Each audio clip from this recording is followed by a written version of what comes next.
أعوذ بالله من الشيطان الرجيم. بسم الله الرحمن الرحيم. واصطنعتك لنفسي اذهب أنت وأخوك بآياتي ولا تنيا في ذكري اذهبا إلى فرعون إنه طغى فقولا له قولا لينا لعله يتذكر أو يخشى. قال ربنا إننا نخاف أن يفرط علينا أو أن يطغى. قال لا تخافا إنني معكما أسمع وأرى. فأتياه فقولا إنا رسول ربك فأرسل معنا بني إسرائيل ولا تعذبهم قد جئناك بآية من ربك والسلام على من اتبع الهدى. إنا قد أوحي إلينا أن العذاب على من كذب وتولى. قال فمن ربكما يا موسى؟ قال ربنا الذي أعطى كل شيء خلقه ثم هدى. قال فما بال القرون الأولى؟ قال علمها عند ربي في كتاب لا يضل ربي ولا ينسى. الذي جعل لكم الأرض مهدا وسلك لكم فيها سبلا وأنزل من السماء ماء فأخرجنا به أزواجا من نبات شتى كلوا وارعوا أنعامكم إن في ذلك لآيات لأولي النهى. منها خلقناكم وفيها نعيدكم ومنها نخرجكم تارة أخرى. اور میں نے تجھے خاص اپنی ذات کے لیے پسند فرما لیا. اب تو اپنے بھائی سمیت میری نشانیاں ہمراہ لیے ہوئے جا اور خبردار میرے ذکروں میں سستی نہ کرنا. تم دونوں فرعون کے پاس جاؤ، اس نے بڑی سرکشی کی ہے. اسے نرمی سے سمجھاؤ کہ شاید وہ سمجھ لے یا ڈر جائے. دونوں نے کہا اے ہمارے رب، ہمیں خوف ہے کہ کہیں فرعون ہم پر کوئی زیادتی نہ کرے یا اپنی سرکشی میں بڑھ نہ جائے. جواب ملا کہ تم مطلقاً خوف نہ کرو، میں تمہارے ساتھ ہوں اور سنتا دیکھتا رہوں گا. تم اس کے پاس جا کر کہو کہ ہم تیرے پروردگار کے پیغمبر ہیں، تو ہمارے ساتھ بنی اسرائیل کو بھیج دے، ان کی سزائیں موقوف کر. ہم تو تیرے پاس تیرے رب کی طرف سے نشانی لے کر آئے ہیں، اور سلامتی اسی کے لیے ہے جو ہدایت کا پابند ہو جائے. ہماری طرف وحی کی گئی ہے کہ جو جھٹلائے اور روگردانی کرے اس کے لیے عذاب ہے. فرعون نے پوچھا کہ اے موسیٰ، تم دونوں کا رب کون ہے؟ جواب دیا کہ ہمارا رب وہ ہے جس نے ہر ایک کو اس کی خاص صورت شکل عنایت فرمائی، پھر راہ سجا دی. اس نے کہا اچھا یہ تو بتاؤ اگلے زمانوں والوں کا حال کیا ہونا ہے؟ جواب دیا کہ ان کا علم میرے رب کے ہاں کتاب میں موجود ہے، نہ تو میرا رب غلطی کرتا ہے نہ بھولتا ہے. اسی نے تمہارے لیے زمین کو فرش بنایا ہے اور اسی میں تمہارے چلنے کے لیے راستے بنائے ہیں، اور آسمان سے پانی بھی وہی برساتا ہے. پھر اس برسات کی وجہ سے مختلف قسم کی پیداوار بھی ہم ہی پیدا کرتے ہیں. تم خود کھاؤ، اپنے چوپایوں کو بھی چراؤ. کچھ شک نہیں کہ اس میں عقل مندوں کے لیے بہت سی نشانیاں ہیں. اسی زمین میں سے ہم نے تمہیں پیدا کیا ہے اور اسی میں پھر واپس لوٹائیں گے، اور اسی سے دوبارہ تم سب کو نکال کھڑا کر دیں گے. سورہ طٰہٰ آیت نمبر 41 سے آیت نمبر 55.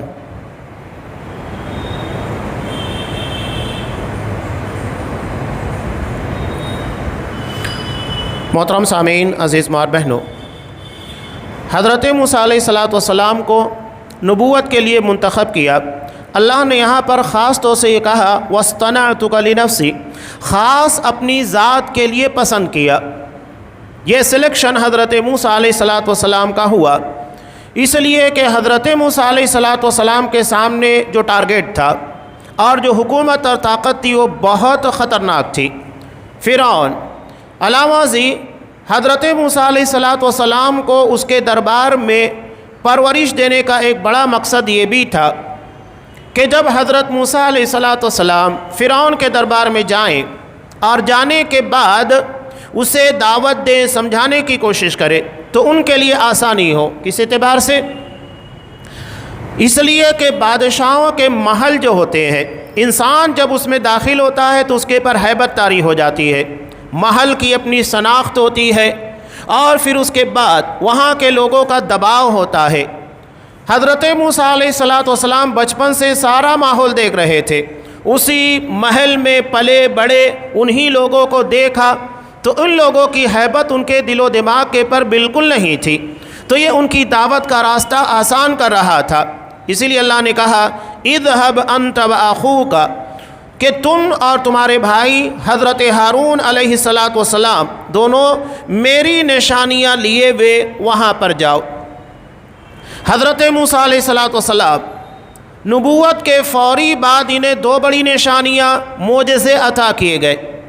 ایک تو عصا جو کہ زمین کے اوپر ڈالنے کے بعد اژدہا بن گئی، اور دوسرے اپنے ہاتھ کو بغل میں ڈالا، بغل میں نکالنے کے بعد وہ روشن چمکتا ہوا باہر نکلا۔ یہ دو بڑی نشانیاں نبوت کے فوراً بعد انہیں عطا کی گئی، ورنہ کسی نبی کو فوری طور کے پر نشانی نہیں ملا کرتی تھی۔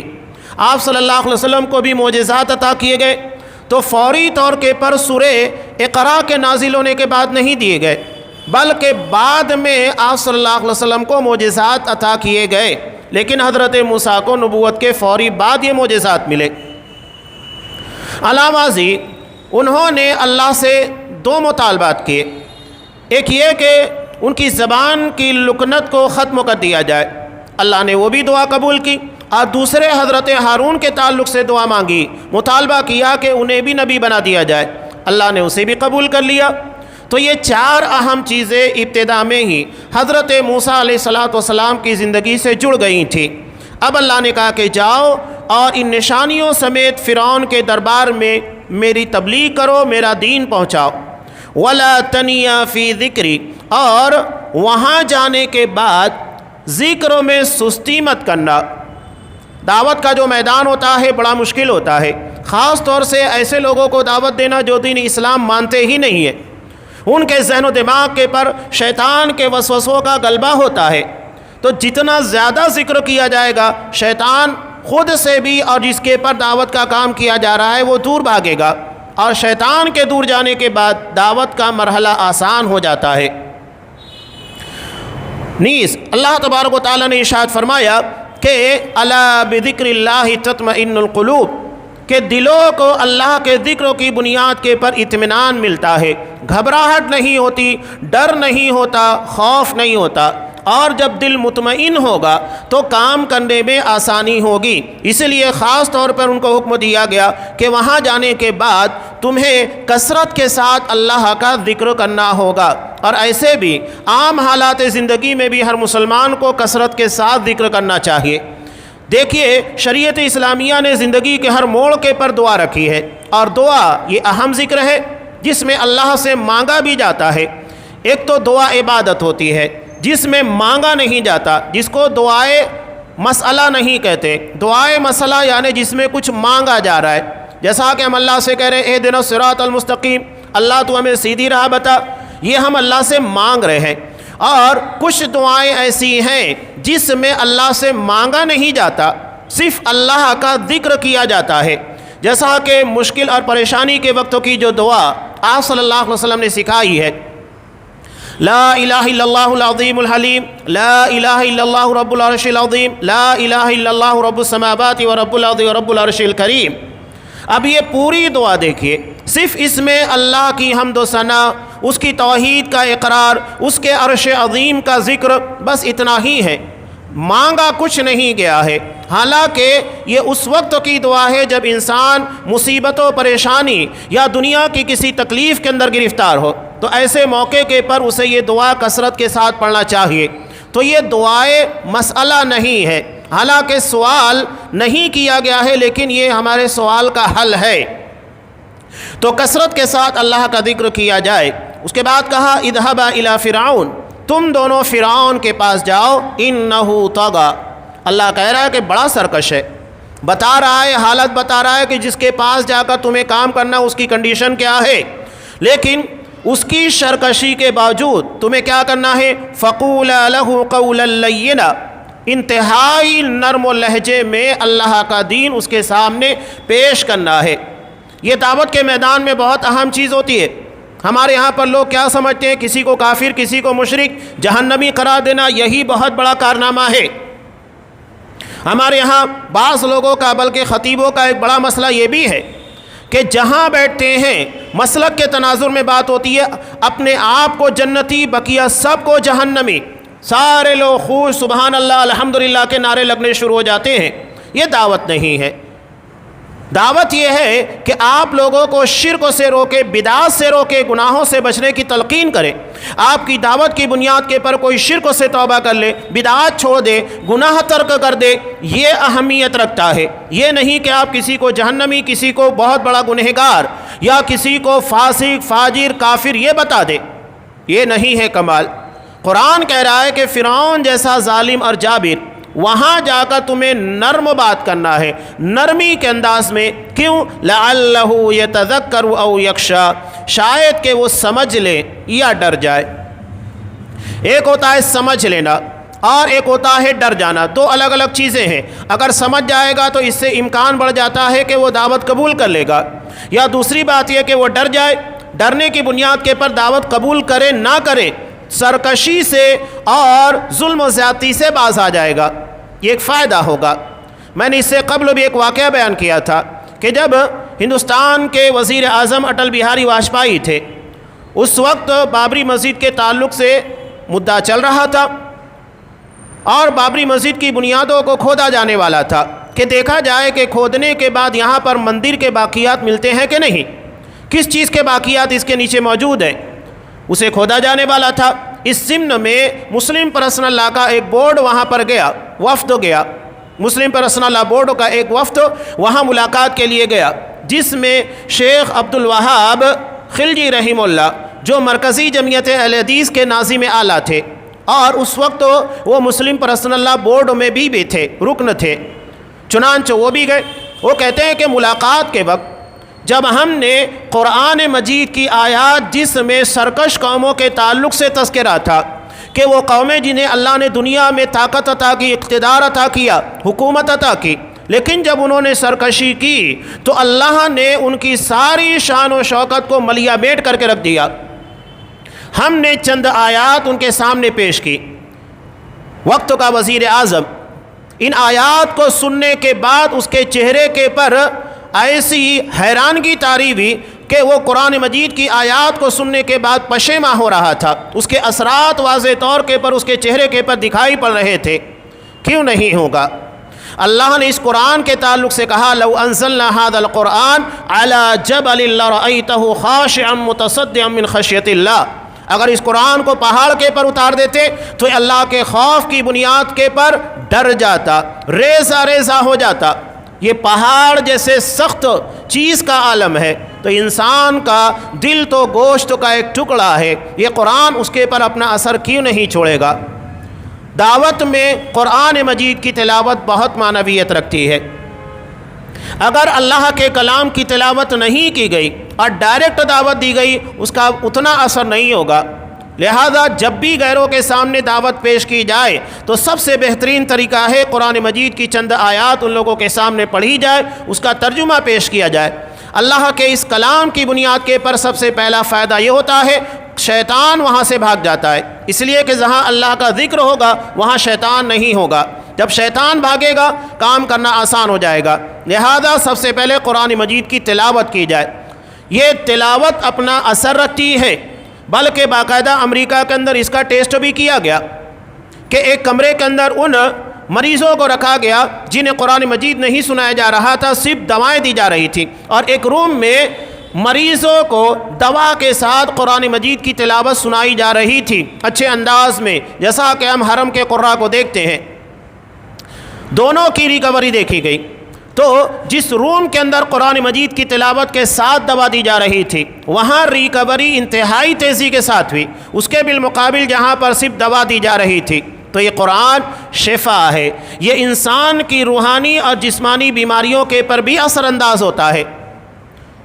تو یہاں پر اللہ نے کہا لعلہ یتذکر او یخشی، شاید وہ سمجھ لے یا ڈر جائے۔ اب ان دونوں نے کہا ربنا اننا نخاف ان یفرط علینا او ان یطغی، اے ہمارے رب ہمیں خوف ہے کہ کہیں فرعون ہم پر کوئی زیادتی نہ کرے یا اپنی سرکشی میں بڑھ نہ جائے۔ فرعون کے ظلم و ستم کے بارے میں تو ہر کوئی جانتا ہے، اپنے اقتدار کی بقا کے لیے ہزاروں بنی اسرائیل کے بچوں کو مروا دیا اور یہ سلسلہ جاری تھا۔ اب جب حضرت موسیٰ حضرت ہارون علیہ السلام وہاں پر جائیں گے اور اس کے سامنے جو بات پیش کریں گے اس میں تو اس کی ساری بنیادیں ہل جائے گی۔ جو وہ دعویٰ کر رہا تھا کہ انا ربکم الاعلی، میں تمہارا سب سے بڑا رب ہوں، میں ہی تمہارا سب سے بڑا نگراں ہوں، سب کچھ عطا کرنے والا میں ہی ہوں، وہ کہتا تھا جیسا کہ سورہ زخرف میں اللہ نے بیان کیا اس کے قول کو نقل کرتے ہوئے، وہ لوگوں کو کہتا تھا الیس لی ملک مصر وہذہ الانہار تجری من تحتی افلا تبصرون، کہ کیا یہ پورا مصر میری ملکیت نہیں، میں اس کا اکیلا مالک نہیں، اور کیا یہ نہریں جو کہ زیر زمین بہہ رہی ہیں یہ سب میں نے تمہارے لیے لگا کر نہیں دیے۔ سوچئے کہ اس وقت اس نے کیسا نظام بنایا تھا آبپاشی کا، یعنی پانی کو لوگوں کے کھیتوں تک پہنچانے کے لیے انڈر گراؤنڈ زیر زمین اس نے نظام بنا کر رکھا تھا۔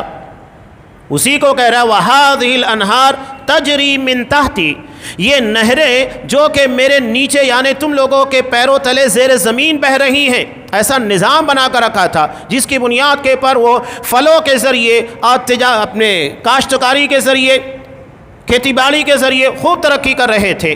ایک بہت بڑا نظام علاوہ ازیں زیر زمین نہروں کو جاری کرنے کا ایک بڑا فائدہ یہ ہوتا ہے کہ پانی جب زمین سے ہو کر گزرتا ہے تو جن جن علاقوں سے گزرتا ہے ان علاقوں کو سیراب کرتا ہے، وہاں کی زمینیں پانی کو سوکھتی ہیں اور اس میں تراوٹ پائی جاتی ہے جس کی بنیاد کے پر زرخیزی زیادہ ہوتی ہے۔ یہ ایک بڑا فائدہ اس نے اس طرح کا نظام بنا کر رکھا تھا۔ اب وہاں پر گئے تو ان دو لوگوں نے کہا اے اللہ ہمیں ڈر ہے کہیں وہ ہمارے پر زیادتی نہ کرے، اور اس کی ایک وجہ حضرت موسیٰ علیہ السلام نے یہ بھی بتائی کہ میں نے انجانے میں اس کی حکومت کے ایک شخص کو قتل کر دیا تھا، انجانے میں جان بوجھ کر نہیں، اور اس کی وجہ سے وہ مجھے مارنے کی کوشش کرے، او ان یطغی یا سرکشی میں بڑھ نہ جائے۔ چنانچہ اللہ تبارک و تعالیٰ نے ان دونوں کو کہا لا تخاف، ڈرنے کی کوئی ضرورت نہیں، اننی معکما، میں تم دونوں کے ساتھ ہوں۔ اللہ کی مدد داعیوں کے ساتھ ہوتی ہے جو اللہ کے دین کا کام کرتے، یہ سب سے بڑی بات اور سب سے زیادہ حوصلہ مندی کی بات ہے۔ یہ ان علماء اور دعات کے لیے جو اللہ کے دین کا کام کرتے ہیں، کتنی بھی مخالفتیں، کتنی بھی رکاوٹیں لوگوں کی طرف سے، کتنا ہی پریشانیاں آئیں، سب سے بڑا حوصلہ مند افزا جملہ یہ ہے، اللہ یہ کہتا ہے داعیوں کے لیے اننی معکما، میں تم لوگوں کے ساتھ ہوں۔ اللہ یہ نہیں کہتا ہے کہ جو دعوت کے راستے میں رکاوٹیں ڈالتے ہیں یا جو دین کو روکنے کی کوشش کرتے ہیں میں ان کے ساتھ ہوں۔ اللہ کی نصرت، اللہ کی مدد دین کا کام کرنے والے داعیوں اور علماء کے ساتھ ہے۔ یہ بہت بڑی بات ہے جو اللہ نے یہاں پر بیان کی، اسمع و ارا، اور میں تمہیں سن رہا ہوں اور دیکھ بھی رہا ہوں۔ اب تم کا ایک کام کرو، فاتحہ ہو، تم جاؤ، فقولا، اور کہو، انا رسول ربک، ہم تیرے رب کے رسول ہیں۔ اللہ نے یہ نہیں کہا کہ جا کر یہ کہو انا رسول ربنا، ہم ہمارے رب کے رسول ہیں، کہا کہ تیرے رب کے۔ اب اس میں دو باتیں آتی ہیں، پہلی بات تو یہ کہ ہمیں پیغمبر بنایا گیا ہے، رسول بنایا گیا ہے، اور یہ رسالت کی ذمہ داری ہمیں اللہ نے عطا کی ہے، اور یہاں پر ہم خود نہیں آئے ہیں بلکہ ہم کو بھیجا گیا ہے۔ حضرت ربیع بن عامر رضی اللہ تعالیٰ عنہ نے بہت پیاری بات کہی تھی، جب حضرت عمر فاروق رضی اللہ تعالیٰ عنہ کے زمانے میں مسلمانوں کی فوجیں یہ فارس تک یعنی جو موجودہ ایران ہے وہاں تک پہنچی۔ وہاں پہنچنے کے بعد ایرانی لشکر کا فارس کا جو کمانڈر ان چیف تھا رستم، جو انتہائی مشہور پہلوان تھا، اس نے حضرت ربیع بن عامر رضی اللہ تعالیٰ عنہ کو اپنے دربار میں بلایا۔ حضرت ربیع بن عامر رضی اللہ تعالیٰ عنہ ایک معمولی سے خچر کے پر عام لباس زیب تن کیے اس کے خیمے کے اندر گھس گئے اور اس کی قالینوں کو چھیدتے ہوئے اس کے سامنے جا کر کھڑے ہو گئے، اور کھڑے ہونے کے بعد جب وہ سوال کرتا ہے کہ تم عرب سے یہاں کیوں آئے ہو، وہ سوال کرتا ہے، حضرت ربیع بن عامر رضی اللہ تعالیٰ عنہ نے کیا جواب دیا تھا؟ آپ صلی اللہ علیہ وسلم کے تعلیم یافتہ تربیت یافتہ اصحاب کرام جن کو آپ صلی اللہ علیہ وسلم نے تعلیم بھی دی، تربیت بھی کی، نتیجہ کیا نکلا؟ جواب کیا دیا انہوں نے کہ ہم یہاں پر آئے نہیں ہیں بلکہ ہم کو یہاں بھیجا گیا ہے۔ ہم یہاں آئے نہیں بلکہ ہمیں اللہ نے بھیجا ہے۔ کیوں؟ تاکہ لنخرج عباد اللہ من عبادت الانسان الى عبادت اللہ ومن جور الادیان الى عدل الاسلام، تاکہ اللہ کے بندوں کو انسانوں کی عبادت اور بندگی سے نکال کر اللہ کی بندگی کے سامنے لا کھڑا کرے، یعنی انسانوں کی عبادت نہ کرے بلکہ وہ اپنے رب، اپنے خالق، اپنے مالک کی عبادت کرے۔ اور جو دین کے نام کے پر ظلم و ستم ہو رہا ہے، ان تمام ظلم و ستم سے بچا کر اسلام کے عدل کے سائے تلے لا کر کھڑا کرے۔ یہ ہمارا مشن ہے، اللہ نے ہم کو بھیجا، ان اللہ ابتعثنا، اللہ نے ہمیں بھیجا ہے۔ اور وہی بات یہاں پر کہی جا رہی ہے، حضرت موسیٰ اور حضرت ہارون علیہم السلام کہہ رہے ہیں انا رسول ربک، کہ ہم تیرے رب کے بھیجے ہوئے رسول ہیں۔ اب یہاں ایک بات تو ظاہری طور پر سمجھ میں آ گئی کہ حضرت موسیٰ حضرت ہارون علیہ السلام کو اللہ نے بھیجا ہے مقام رسالت عطا کر کے، منصب رسالت کی ذمہ داری کے ساتھ۔ لیکن دوسری بات جو فرعون کے لیے انتہائی اہمیت کی حامل تھی، جو اس کے دکھتی رکے پر ہاتھ رکھا گیا تھا، وہ یہ ہے کہ رب تو نہیں بلکہ رب اللہ ہے، وہ ہمیں بھیجا ہے۔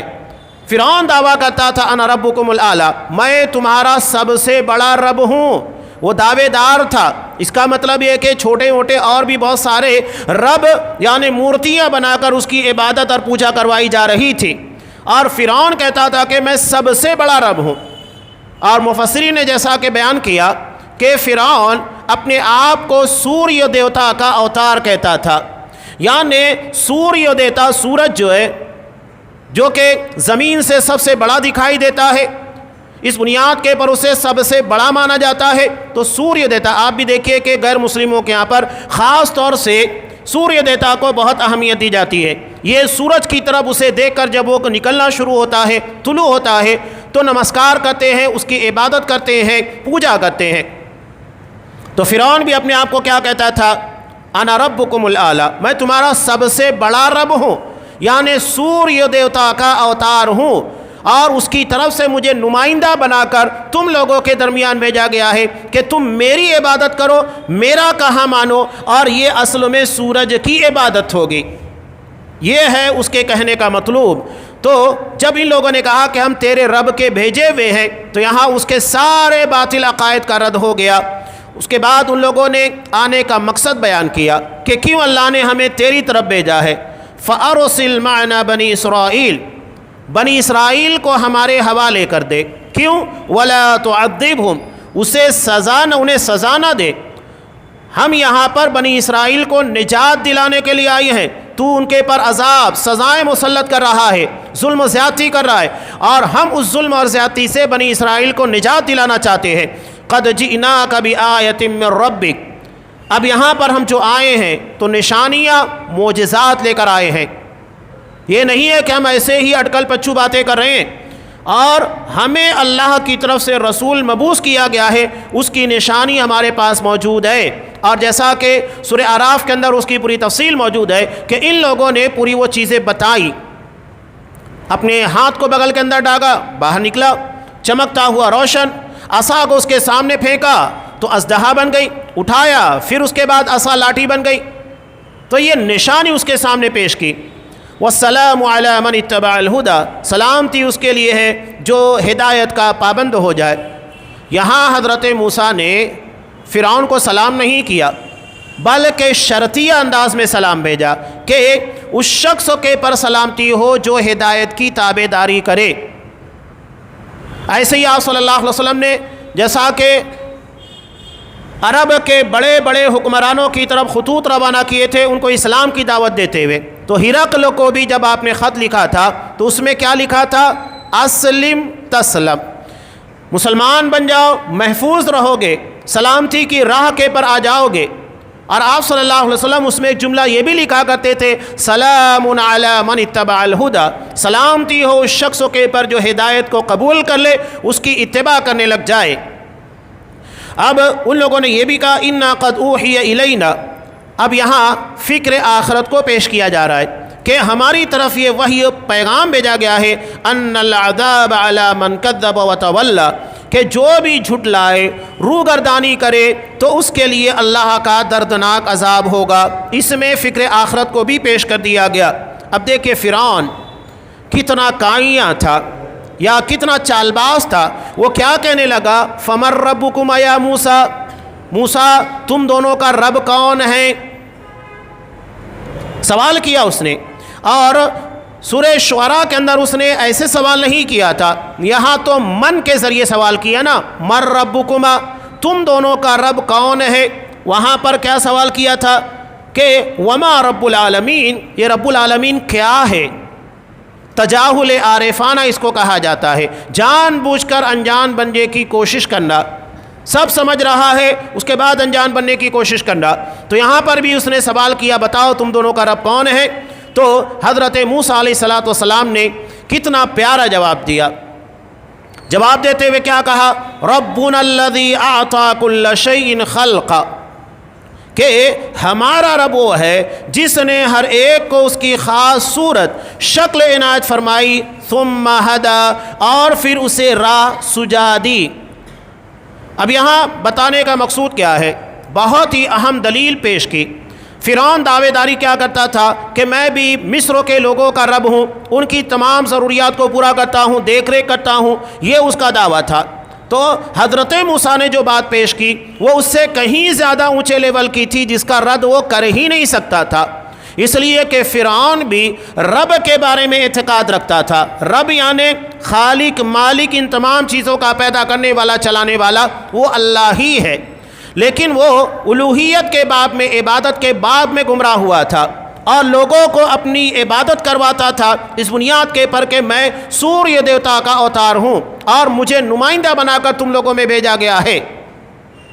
تو جس چیز کو مانتا تھا حضرت موسیٰ علیہ السلام نے اسی ذریعے سے انہیں منانے کی کوشش کی۔ مشرکین مکہ کا بھی معاملہ یہی تھا، وہ توحید الوہیت یعنی عبادت کے معاملے میں گمراہی کا، شرک کا شکار تھے، لیکن رب اللہ ہی کو مانتے تھے۔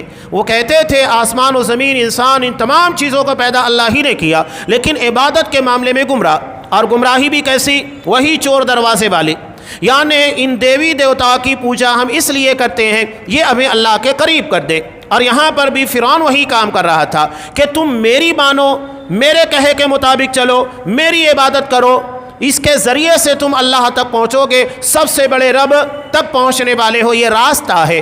یعنی اللہ سے کاٹ کر اپنا غلام، اپنا بندہ بنانے کی کوشش کرنا، جو بات حضرت ربیع بن عامر رضی اللہ تعالیٰ عنہ نے کہی تھی، لنخرج عباد اللہ من عبادت الانسان الى عبادت اللہ، تاکہ اللہ کے بندوں کو انسانوں کی عبادت اور بندگی سے نکال کر اللہ کی بندگی کی طرف لے آئیں، یہ مقصد ہے۔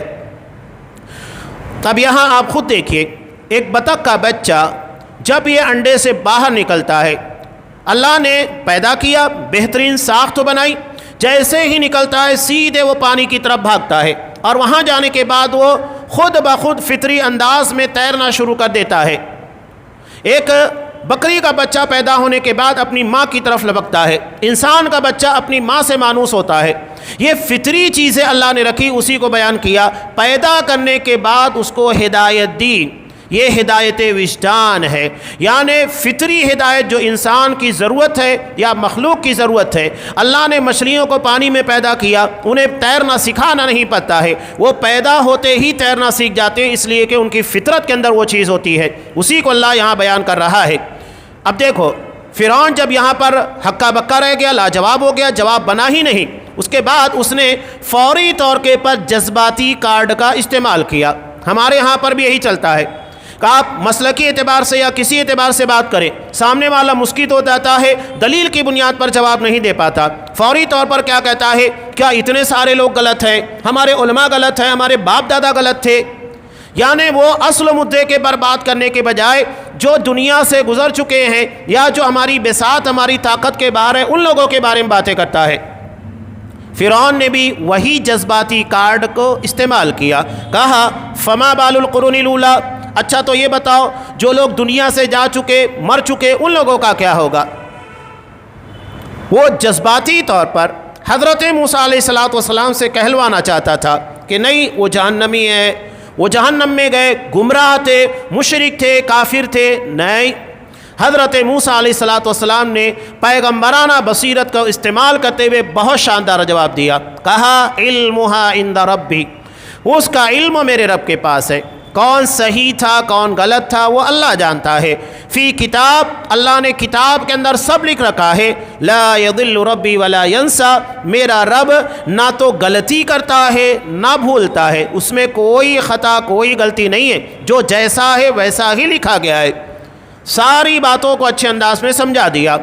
اب اس کے بعد دعوت توحید پیش کی، جب وہ جواب نہیں دے پا رہا تھا، ساکت ہو چکا، اب انہوں نے اللہ تبارک و تعالیٰ کی توحید کو اس کے سامنے پیش کیا۔ وہ اللہ کون ہے؟ الذی جعل لکم الارض مہدا، کہ جس نے تمہارے لیے زمین کو فرش بنایا، آسانی کے ساتھ جس پر چل سکو، وسلک لکم فیہا سبلا، تمہارے چلنے کے راستے بنائے تاکہ منزلیں آسانی کے ساتھ مل سکے، وانزل من السماء ماء، آسمان سے پانی کو برسایا، فاخرجنا بہ ازواجا من نبات شتى، اور اس کے ذریعے مختلف قسموں کی کھیتیاں نباتات کو پیدا کیا جو تمہارے کام بھی آتی ہے اور دنیا میں جینے والے تمام مخلوقات کے کام آتی ہے، اسے کھاؤ، اپنے جانوروں کو چراؤ، یقیناً اس میں عقل رکھنے والوں کے لیے بہت بڑی نشانیاں ہیں۔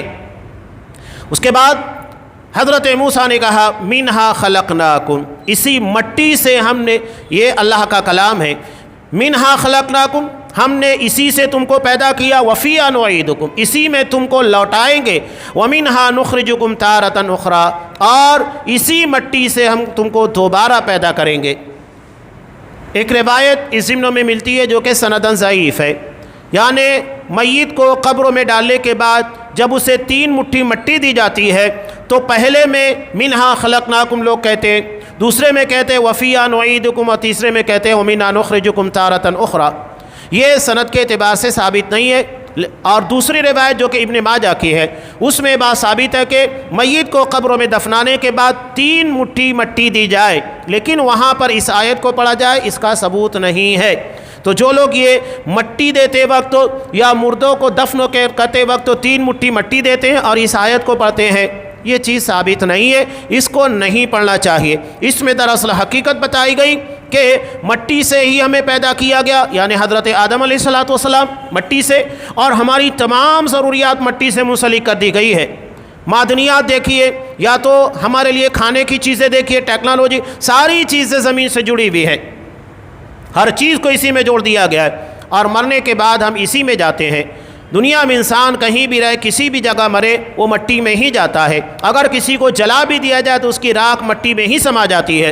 وَمِنْهَا نُخْرِجُكُمْ، اور اسی سے پیدا ہوں گے، یعنی قرب قیامت، جب قیامت واقع ہوگی تو تمام لوگ زمین سے ہی دوبارہ نکلنے والے ہیں۔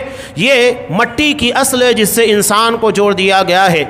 یہ حضرت موسیٰ علیہ السلام فرعون کی دعوت کا ایک حصہ تھا جو قرآن مجید نے یہاں پر پیش کیا، اور جب فرعون کو کچھ نہیں بن پڑا تو آخر اس نے ایک بڑا چیلنج کر دیا کہ بہت بڑا جادوگر ہے اور اپنے جادو کے بلبوتے کے پر پورے مصر کے پر حکومت کرنا چاہتا ہے، یہ سارے اس کی باتیں تھیں۔ حالانکہ حضرت موسیٰ علیہ السلام کو اپنے جادو کے بلبوتے کے پر، جو کہ ایک نبی کی شان کے مطابق ہے ہی نہیں، اس کو زیب نہیں دیتا، وہ جادوگر تھے ہی نہیں بلکہ اللہ کے نبی تھے، پیغمبر تھے۔ اگر بالفرض سے مان لیا جائے کہ جادوگر تھے تو فرعون کے پاس جانے کی ضرورت کیا تھی؟ وہ اپنے جادو کے بلبوتے کے پر یوں ہی پورے مصر کے پر قبضہ کر لیتے۔ فرعون کو سمجھانے بجھانے کیا ضرورت؟ جادوگر کسی کو کنوینس نہیں کرتا ہے بلکہ اپنی جادوئی صلاحیت کی بنیاد کے پر لوگوں کے ذہن و دماغ کے پر حاوی ہو جاتا ہے، قابض ہو جاتا ہے۔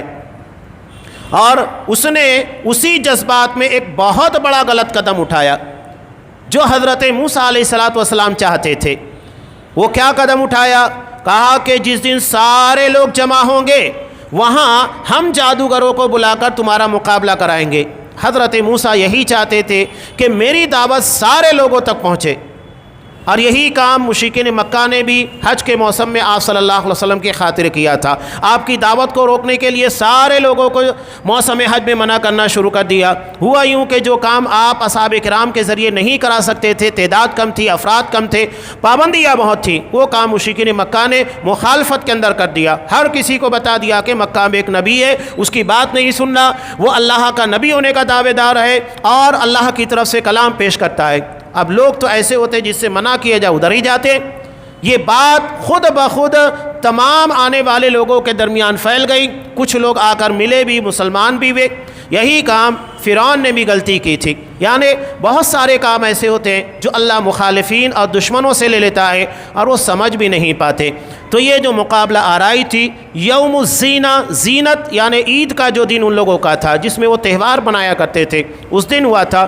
تفصیلی چیز انشاءاللہ آئندہ درسوں میں بیان کی جائے گی۔ اللہ تبارک و تعالیٰ سے دعا ہے کہ دعوت کے جو اصول اور ضوابط یہاں پر بیان کیے جا رہے ہیں، کس انداز میں ہمیں دعوت کا کام کرنا چاہیے، ہمیں ان اصول اور ضابطوں کے مطابق اللہ کے دین کی ترویج، نشر و اشاعت کرنے کی توفیق دے۔ آمین۔ وآخر دعوانا ان الحمد للہ رب العالمین۔